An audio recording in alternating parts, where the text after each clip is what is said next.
way up there. Yeah, blowing right up it. Yeah, blowing right up the internet, right up the backside and through the. Yep. It's like a Trojan horse of a game, and that's probably a really good analogy. I see what you did there. Yeah, I see what you did there. Clever girl. So the game is called Doki Doki Literature Club, and I'm just gonna read off some of the genres that this game covers: psychological horror, visual novel. Now it presents itself first and foremost as a visual novel. And psychological horror and visual novel are the two most prominent genres that this game sort of tells you right up front.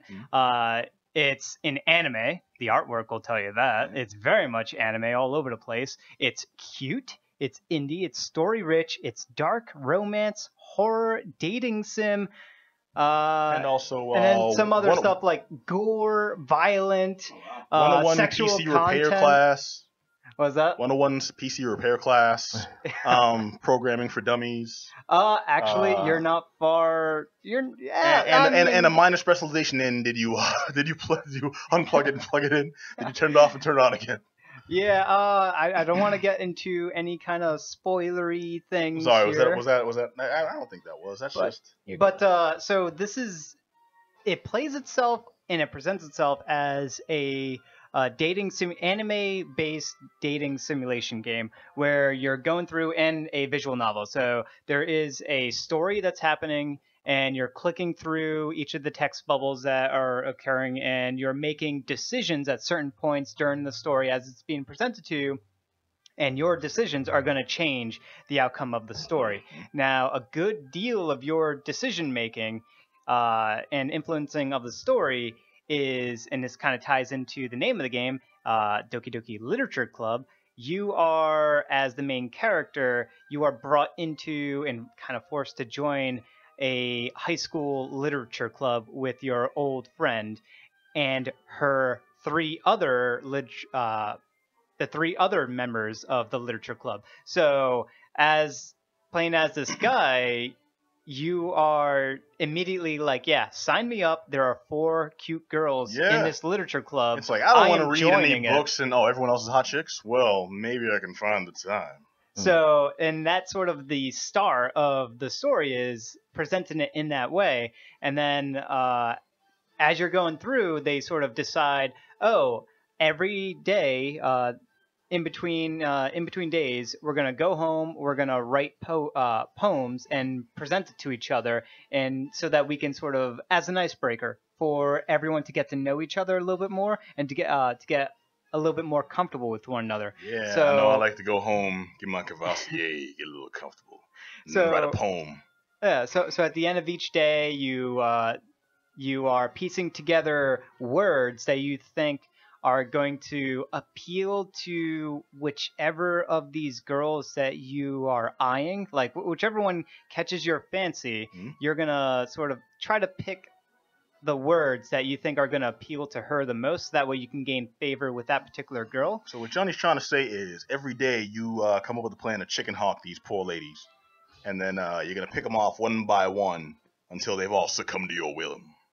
Right. And as you're doing that, and you come back the next day and you present your poems, and you're sort of that is a major part of the decision making, is as you're piecing together your poem, that very next day is going to be shaped, and what happens that next day is going to be shaped by the words you select and the poem that you present. Yep. So what happens is you line them all up, and then you present one with a rose. Yeah. No. I can see it. The main character is not quite that suave, but it definitely gets to the point. Tell me more about Precious Turtle Dove. It definitely gets to the point where these girls are they're almost competing with one another to sort of gain your attention. I know. And that's maybe like the first third of the story. Oh wow! It happens right away. Johnny, you playboy. It's a short, but not short. It's about a 5-hour long game to go through, and the 5 hours. Damn, that's just the credits of like a Final Fantasy game. Yeah, the first third of it is fairly innocent, but then the psychological horror elements of this game really pick up, and because you know it's there, because when you downloaded the game, and the game knows this because it presented it as this, so it presents Also, itself as a because you just psychological told them horror. it's a psychological horror. And it tells the user, right? Because when they're perusing it, it's, you know, a visual novel, psychological horror. So, you know, so you're thinking in the back of your mind, like, when's this psychological horror element's going to come in? And as you're going through the story, they really do like a nice job of like adding it in there, subtly making cues and nods and winks, like, It's really it's covert. coming, it's coming. Yeah, it's pretty covert. I'm glad they did that ahead of time. Then I would hate to imagine like a parent would buy this for their kid, thinking it's just like a, you know, I got them a fun game to play after school and such. You know? It's like when parents bought the Eminem album or something like that. Hey, he's white. He's fine. Yeah. Oh my god! Here you go, kids. Just a nice, friendly game with some Japanese people on there, and they're at like this Chuck E. Cheese place. What could possibly go wrong with Five Nights at Freddy's? And so all of this is sort of backed up with some surprisingly, and I mean very, very surprisingly, exceptional writing. There's some of the best video game writing I have read in this game.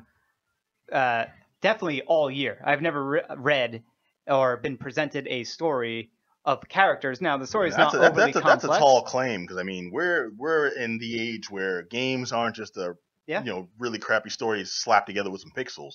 Like, there's been a lot of like good game writing where that actually means something now. You're saying What constitutes good game writing? Well, the story has to play out. No, the story has to play out in a logical way.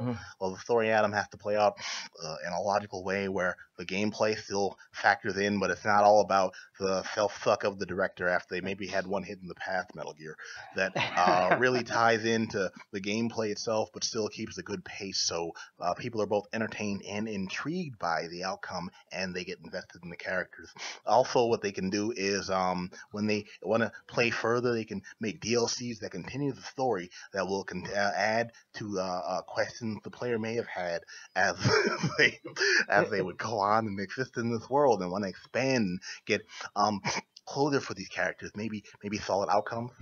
I'll say what doesn't make good video game story is whenever the dialogue gets super tropey, where they say, you know, you and I are one and the same. You know, yeah, if it's hammy, and it's blatant. You always pick up on that. It's never like as subtle as you think it might be. It's the same type of writing, and you see this in all the AAA games and all the big games. It's the same dialogue, the same writing being presented for you. It's the same kind of one-liners over and over and over again.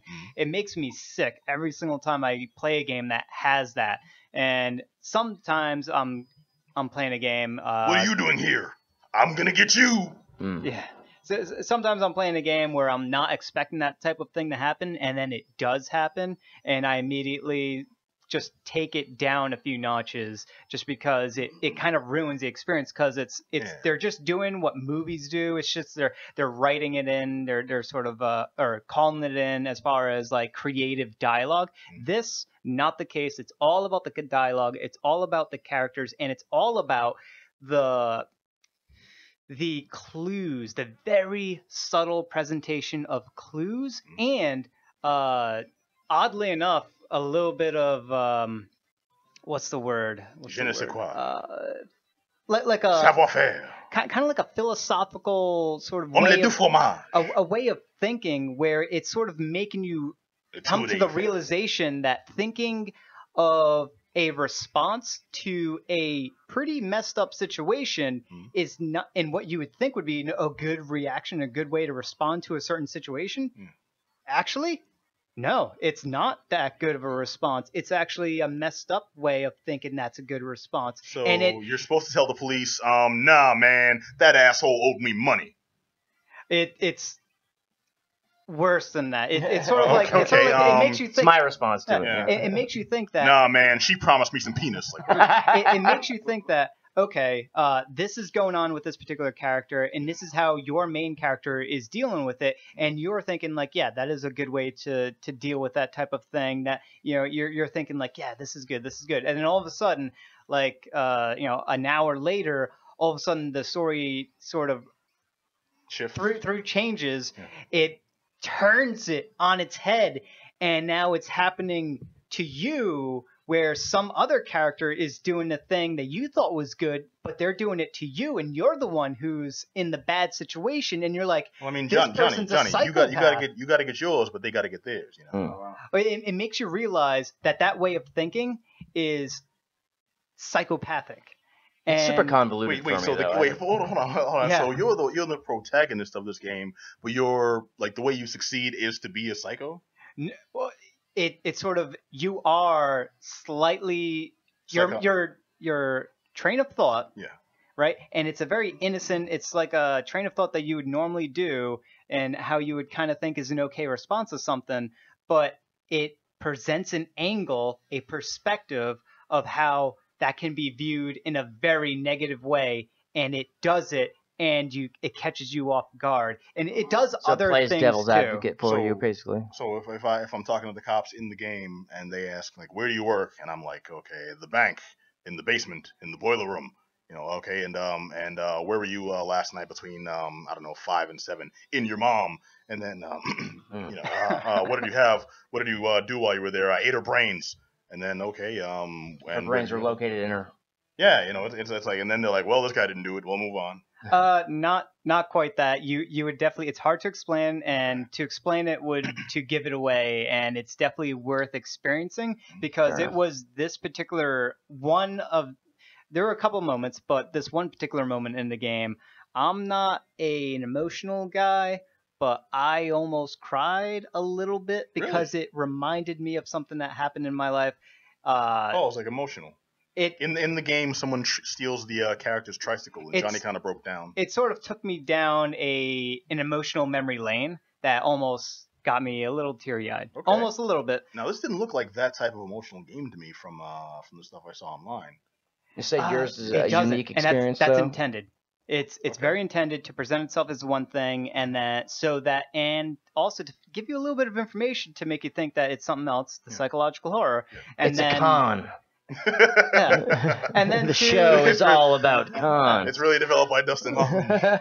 And then to give you something Starring that is both of those, it gives you something that's both of those things, and then it gives you more. And all of it is wrapped in this very nice, exceptional writing, both in character development and in dialogue.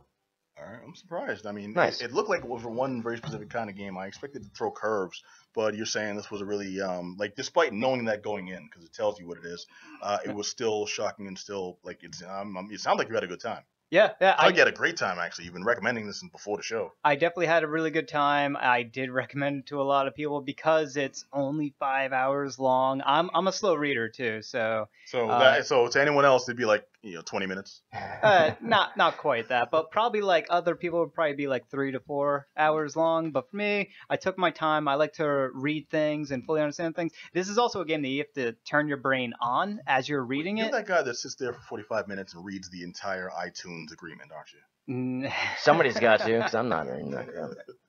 All right, so give me the verdict, man. Yeah, definitely. I'm taking a wild guess here. Yeah, definite thumbs up. It's free. That's the big kicker. It's free. It's short. Well, shit, and Negro. It's really That's good. all you had to say. You need that sound bite on. Put that on the board. In the cast. Yeah. All right, so the game is called Doki Doki Literature Club. Rolls It's right off your tongue, available on Steam and only on Steam. Only on Steam, available right now. Available right now. For free $99. It's free $99. All right. Boom. Go ahead. There we go. Doki Doki. Get I don't know, touched by women in a book club. The okay, so the literature is actually 50 Shades. Is that what you're talking about? If you take a certain path in the storyline, you can kind of get towards that particular direction. Really?